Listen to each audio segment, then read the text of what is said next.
Mwaka jana sisi tulivunja mkataba na Jackson kwamba alikuwa kuna wale kutoka la kijiji cha Rwakaremera eka 1500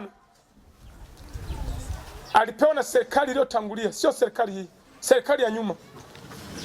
Baada ya serikali jiji kuliona hili, serikali ya sasa hivi kasema eneo hilo tunalihitaji rudi mikono mwa serikali ya kijiji cha Rwakaremera. Na mikutano ilifanyika hapa. Wananchi mkutano wa mwisho mwezi wa tatu mwaka jana mkalizia kwa kauli moja kwamba tunataka eneo letu lirudi mikononi mwa wananchi na matumizi haya tutatumiwa na wananchi. Kile wananchi hawa tutatoa utaratibu namna gani rudi liweze kutumiwa na wananchi. Nami kwa niaba yenu nikaandika taarifa, nikaandika muhtasari kana kuna kuhusika. Sababu kishaamua wananchi kwenye mkutano, mimi siwezi kupindisha leo mnaloamua nyie wananchi. Nyie mkiamua ni hivi, mimi naenda na nyie. Ili mradi mimi na washauri na wataalamu wangu tuone ngazi ya kata tunashauri ili mambo yaweze kusonga mbele. Kwa hiyo hilo tufanye vikao mbalimbali. Tutangazia wananchi kutia mikutano mbalimbali ya kijiji. Tano yote kwa tunafanya kwa mwenyekiti kwa sababu kitangaza mwenye kuhitaji atume barua maombi. Kile mkutano wa mwisho wa juzi ambao ulifanyika Benguka, wananchi pia mlitangaziwa. Kwa hiyo ambaye hajatoa barua maombi, atoe barua maombi kwa mwenyekiti wa kijiji ili sasa tunapokaa ikao sika kijiji tupitie zile barua tuone nani na nani, maana eneo ni dogo, kwa patia watu wote kama nilivyoomba hicho kitakiwezekana. Tulifanya hivyo, watu waliomba, watu jumla wapatao 98. Watu 90 ngapi? 98 waliomba eneo hilo kwa ajili ya machungio. Lakini tulikaa kama serikali ya kijiji tarehe 10 tulikaa.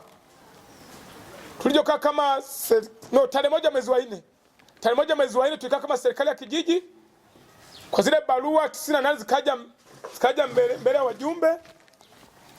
Kaona waombaji ni wengi. 300, 400. Watatumia watu wangapi? Sio watu 5 jamani. Sio watu 5. Sisi tukasema hamna, kuna na watu wanaibuka kwenye ufugaji.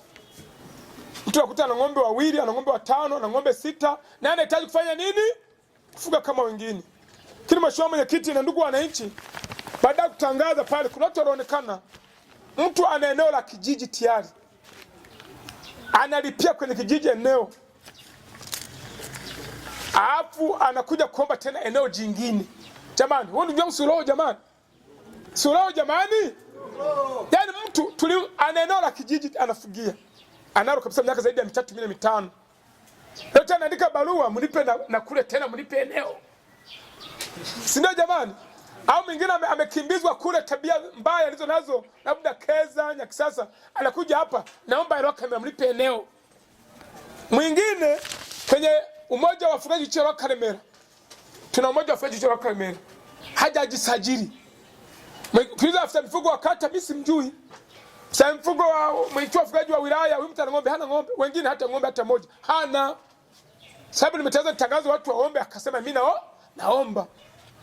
Kwa hiyo mheshimiwa mwenyekiti, leo tuliangalia kwamba sasa wale ambao tunataka tuende nao ni wale ambao sasa wataenda kukutana kule majirani walioko kule, kina Salmu majirani, kina Boidadi kule na kina Nyamkala kule, wale majirani washare pamoja, waishi pamoja bila fujo. Kwanza mtueleze kama kijiji na mshachangia michango ile ya kawaida, mshachangia ile michango ya kila kaya, mifuko ya simenti iko pale, nondo ziko hapa zimeshaletwa, kina fedha taslimu shilingi 700,000.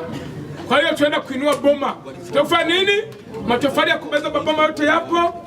Kwa hiyo na fedha kwenye akaunti ya kijiji ile ya machungio waliolipa mwaka huu iko mikono salama kwenye akaunti ya kijiji. Tena kuandika andiko la kuomba fedha ile ili tuweze kutangaza tenda pale, ujenzi uendelee. Sasa ndugu zangu wananchi, tuko tayari? Vifaa umevipokea? Tuwapigie makofi. Watu walikuja, wafugaji wengi kwenye ofisi hii, wakiniona kwamba mimi ni mpya kwenye ofisi hii, kuonyesha kwamba maana yake wengi ni wafugaji, lakini wakitegemea kwamba kuna maeneo ya kijiji tuliyoyatenga kwa ajili ya wafugaji wote, ambayo hayachagui mtu aina yoyote. Wakaja wakaniambia, wakasema, bwana mwenyekiti, tunahitaji yale maeneo ambayo yalikuwa yanatumiwa na baadhi ya watu wachache, wote tunahitaji tuyatumie.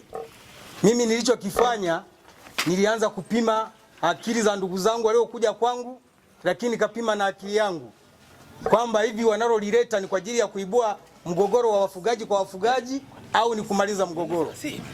Basi nilichokifanya mimi, niliwaambia tulieni, nitalifanyia kazi. Baada ya hapo nilichokifanya, maana yake niliwaitisha wale wote waliokuwa wanatumia maeneo ya kijiji yaliyotengwa kuleta barua za kukiri kwamba maeneo wanayotumia ni mali ya kijiji. Wote walileta barua zao, wafugaji wote kwenye ofisi yangu, kila mtu kwa kuandika kwa mkono wake kukiri kwamba anatumia maeneo ya kijiji.